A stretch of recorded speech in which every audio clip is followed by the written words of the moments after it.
Buen día, buenas tardes, buenas noches, depende del momento en el que estén viendo este video.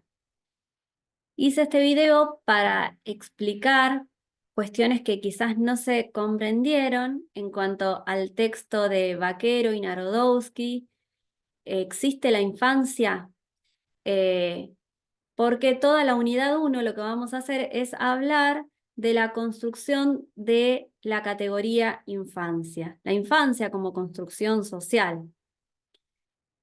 Bien, en este texto Vaquero y Narodowski van a buscar generar un estado del arte acerca de la investigación sobre la infancia. Cuando hablamos de estado del arte, hablamos de investigaciones previas acerca de una temática, ¿sí? Ellos van a buscar qué otros autores hablaron acerca de la infancia o mencionaron la infancia como construcción social, como lo quieren proponer. Y para esto, por ejemplo, van a trabajar investigando el texto de Philip Arias, la vida familiar, el niño y la vida familiar en el antiguo régimen.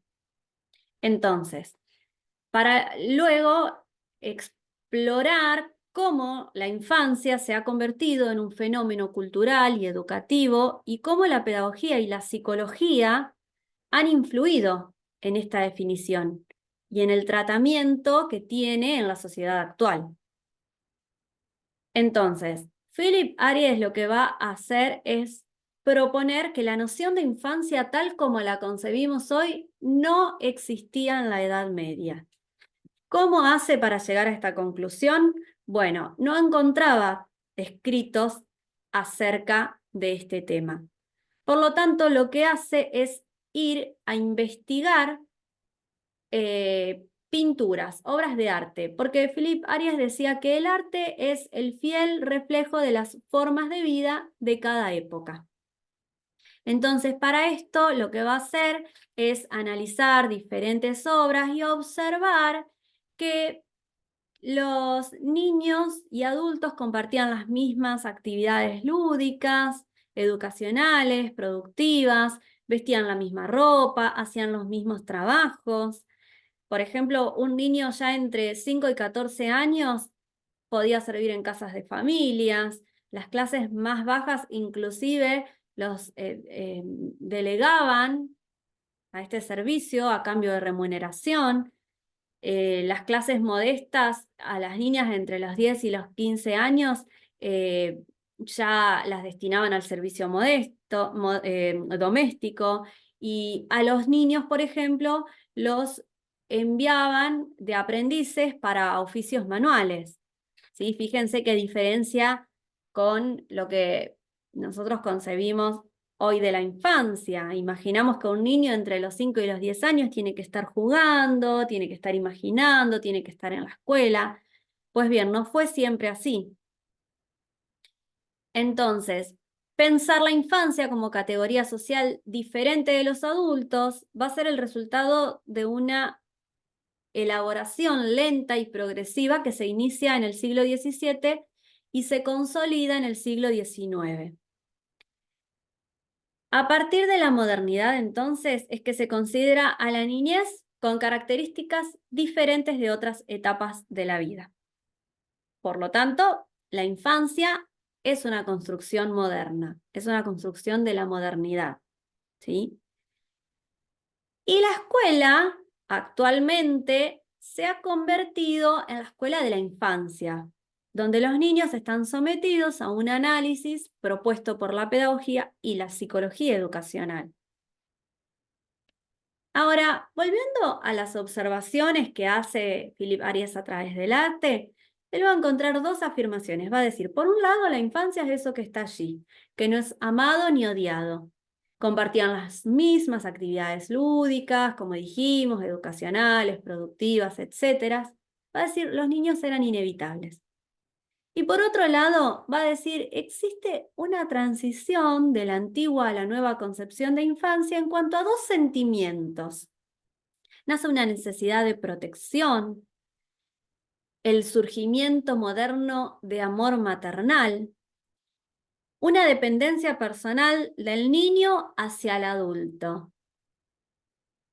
Va a decir que el niño entonces va a ser un ser moralmente heterónomo, o sea que no tiene autonomía moral completa. Por eso es que va a necesitar de que un adulto le indique reglas, qué es lo correcto, qué es lo que es incorrecto, porque los niños no tienen la capacidad de comprender las razones que hay detrás de esas reglas, ¿sí? Por otro lado, va a hablar del nacimiento del interés por la infancia como objeto de estudio y normalización, y la escuela se va a volver un escenario observable. Para concluir en estas diferencias de la escuela medieval y la escuela moderna, entonces, en la escuela medieval, los clérigos y los mercaderes no van a distinguir entre edades de alumnos o condiciones específicas de la niñez. Tampoco va a haber criterios de categorización por edad o por grado de dificultad. En cambio, en la escuela moderna y a partir de la escuela moderna, la infancia va a ser delimitada, va a existir una rigurosa y minuciosa categorización, la pedagogía va a ser la disciplina encargada de esta categorización. Se va a evitar integrar niños y adultos, va a haber un mayor control del ambiente de los niños por parte de los adultos, y algo importante es que va a decir, en la escuela moderna nace por un lado el escolar, por otro lado el pedagogo, ¿sí? Y la institución escolar se va a convertir en el dispositivo que encierra a la niñez,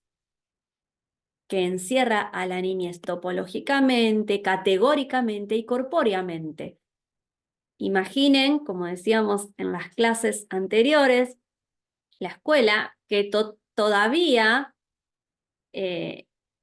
mantiene estas formas de encerrar a la niñez corpóreamente, en cuanto a que los espacios son reducidos, allí tienen que estar 4 o más horas, más de 30 personas, sentados, quietos, en silencio. Alguno de ustedes también seguramente recordará que cuando formaban fila, en el recreo o antes de entrar al aula, tenían que mantener distancia con el compañero, había una manera de leer los libros de lectura, había que estar bien derecho, una mirada hacia adelante, la pera tenía que estar también levantada, el mentón tenía que estar levantado, había una manera de sentarse, de dirigirse al otro, ¿sí? Entonces, algo importante que va a decir es, la escuela no es un modo de formación, entre otros. A esto lo voy a buscar y lo voy a leer textualmente. Va a decir, la escuela no es un modo de formación, entre otros. Ella fue concebida como la primera y finalmente como la última. Sus horarios ocupan todo el día de los niños. Sus programas ponderan el conocimiento indirecto en detrimento de la experiencia e incluido en la enseñanza profesional. Su disciplina definió un saber ser niño hecho de pasividad, obediencia, de una pedagogía de la intimidación. Bien, entonces estos dos fenómenos, escolarización e infantilización, tengan en cuenta que son dos fenómenos que se dan complementariamente y de manera paralela, ¿sí?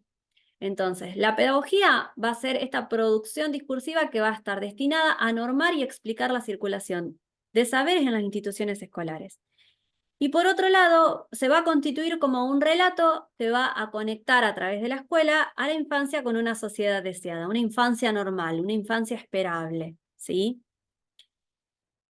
Entonces, en la justificación del discurso pedagógico se van a construir estos campos de conocimiento.